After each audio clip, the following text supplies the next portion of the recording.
Меня зовут Мавзуна. Это письмо мне помогает писать мама. Она знает, как мне сложно, но я ее ни в чем не виню.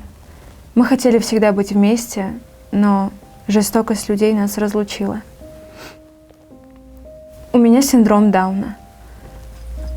Для своей мамы я самая красивая. Я мечтала ходить в школу, играть во дворе.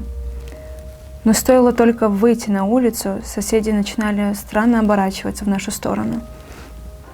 Показывали на меня пальцем.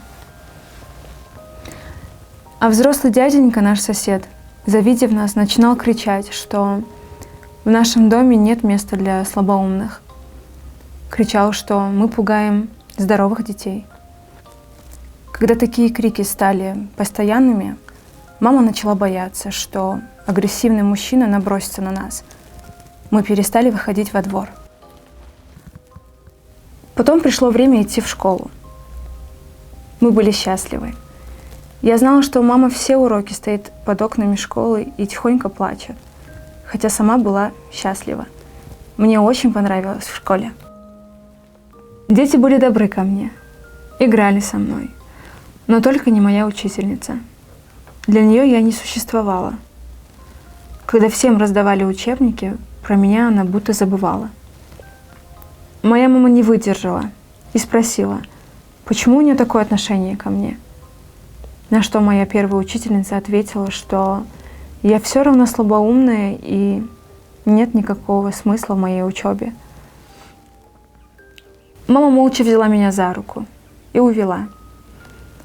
Она могла бы поругаться, требовать уважения, но не стала. Она видела, как ненавидит меня учительница. 2 дня мы не выходили из дома, а потом пошли в поликлинику, где получили направление в интернат. Мама плакала, когда собирала меня. Плакала, когда вела. Плакала, когда оставила. Нам было очень плохо друг без друга, но интернат мне понравился. Здесь меня никто не называл дурой. Я хорошо училась, у меня были успехи, улучшилась речь. На выходных дома я скучала по своим друзьям. Мама до сих пор плачет. Ей стыдно, что пришлось отдать меня в интернат. Но поверьте, это лучше, чем слышать слабоумная или дура от соседей и учителей.